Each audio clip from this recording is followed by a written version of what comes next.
Now, here's a disturbing story that we all woke up to this morning. News coming out of Ethiopia's Amhara region that there were 20 Muslims killed in an ambush by an unidentified armed men. Al Jazeera is reporting that the incident is unrelated to the Tigray conflict, which began in November 2020, we all know of. Apparently, there was a subsequent looting of shops and an attempted arson of at least 3 masajid. Is there another dimension to this conflict in Ethiopia that we've not explored? In other words, is there an Islamophobic aspect to it? Let's find out from my guest. My special guest is Senior Fellow at the Africa-Asia Dialogues, Thembisa Fakude. Assalamu alaikum, Thembisa, how are you? Wa alaikum salam wa rahmatullah. Jazakallah khair for joining us. It's a great pleasure to speak to you this afternoon, hey? It's been a while. Yes. Thembisa, the first question that comes to one's mind with this incident, they say it's not related to the conflict in Tigray, but Muslims were killed, 20 of them, and in an ambush.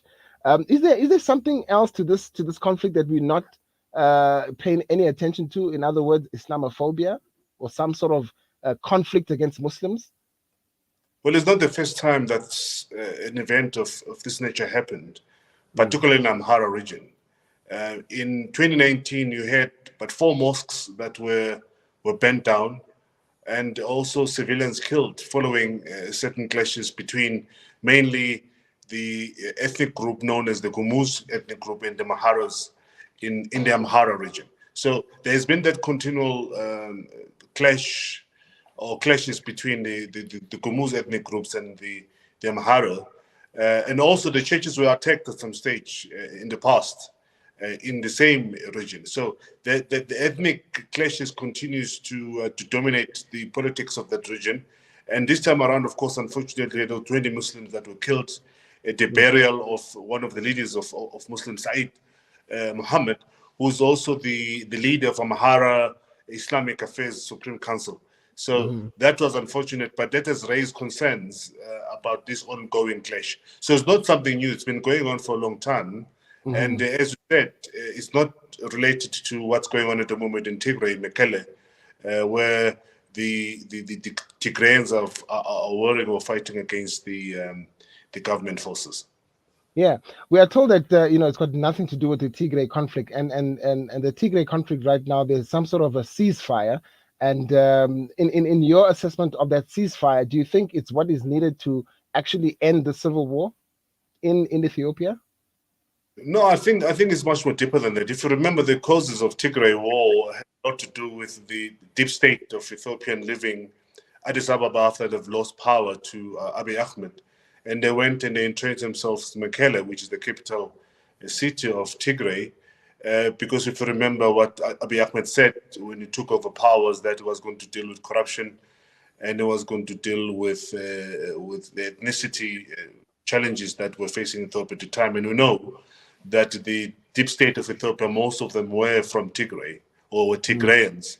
And when they avoided to be persecuted by Abiy Ahmed, many of them went and started calling for a secessionist or cessation from Ethiopia proper because of fearing that they might be persecuted by Abiy Ahmed, who promised that he was going to deal with these things. So the reasons why there is a conflict at the moment in Tigray has nothing to do with the Ethiopian government actually oppressing the Tigrayan people, but it has a lot to do with the previous deep state of Ethiopia wanting to protect themselves from possible persecution for crimes that they committed during the time when they were in power in Ethiopia. Thembisa, I think it's very, very. I'm glad that you touched on the rule of Abiy Ahmed and his ascension to power. He's often been criticized for trying to dismantle the federalism of Ethiopia. In other words, centralizing power in Addis Ababa instead of the federal system that Ethiopia was used to before. Would you say that also has something to do with the conflict that seems to have been brewing in that region in Tigray? To an extent, yes, but the tension occurred after he was elected because he promised that he was going to go. Ethiopia had a very sad history, particularly of human rights, etc. And we know that the deep state, particularly members of the military and the police, the majority of them were Tigrayans. And soon after Abiy Ahmed was elected, they started talking or whispering intentions of secession. And that's when they moved to Mekelle, and that's where they regrouped and started forming or demanding, for example, elections.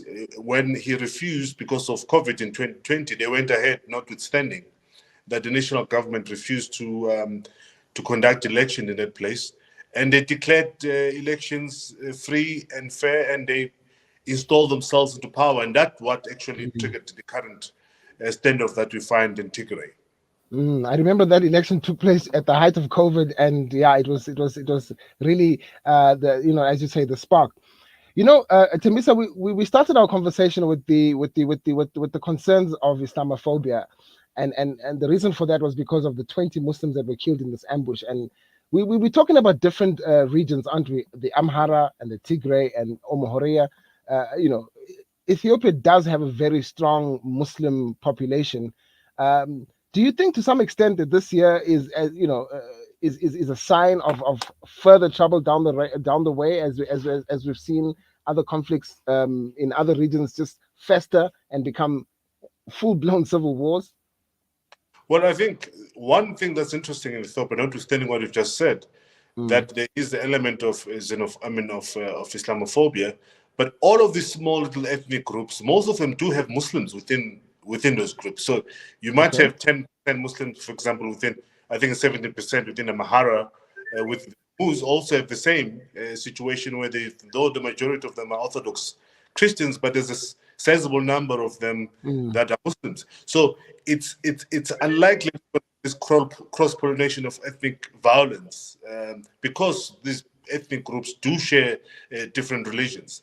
But of course, it's worrying now that you start having this intensification of attacks. One cannot entirely write off the possibility that the current Tigrayan forces might be playing a role in terms of creating havoc within these ethnic groups. Because having said what I've said alone, that this started in 2019, we still have that civil war that's taking place, and the opportunist elements within the Tigrayan forces might just take advantage of the situation to start another civil war in the Amhara region. And talking about that, 20 people is a lot of people by any stretch of the imagination. I would imagine that some sort of reprisal would then happen. In your assessment of the situation and your knowledge of Ethiopia's internal politics, do you think there's going to be some sort of reprisal attack or revenge attacks, tit for tat?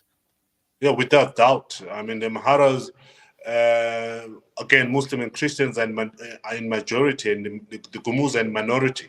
So I likely to have them retaliating. It's already started. Some people have already banned homes or belonging to the Gumuz ethnic groups. So it's growing, and Amhara is one of the biggest regions, as you know, in Ethiopia. And if there's trouble there, it's likely to spill over to capital Addis Ababa. Which is unfortunate. When Abiy Ahmed became prime minister, there was that they called it Abiy euphoria or Abeyphoria.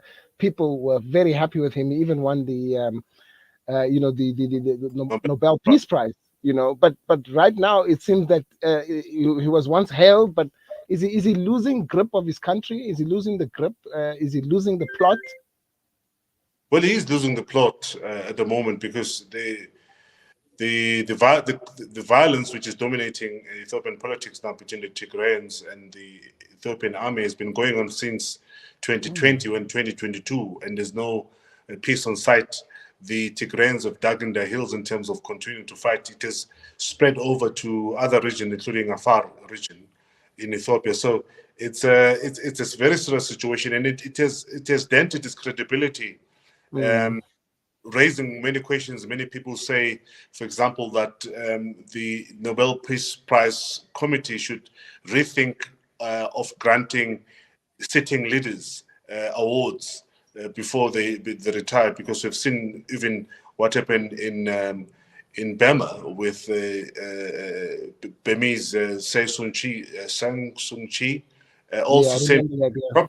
after she was awarded the Nobel Peace Prize. Now she's accused of crimes against humanity, against Rohingya people in that part of the world. So the topic now is that perhaps the Nobel Peace Prize Committee, or those that award this reward to the must hang 10 before rushing to giving such accolades to people who are still in power, because there tend to be some disappointments down the road.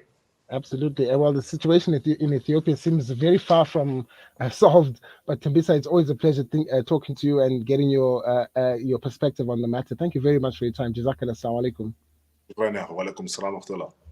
Shukran. That's that. Thembisa Fakude, Senior Fellow at the Africa Asia Dialogues. Of course, not a stranger to Salam Media audiences, of course, alhamdulillah. Very, very interesting what's going on there. And I think very disturbing as well, Islamophobia in Ethiopia. But at the same time, every tribe has at least some percentage of Muslims in their tribe, as Thembisa explained. So it's not that simple, isn't it? Bringing our time to 19 minutes after 4. We continue with the program. Stay tuned.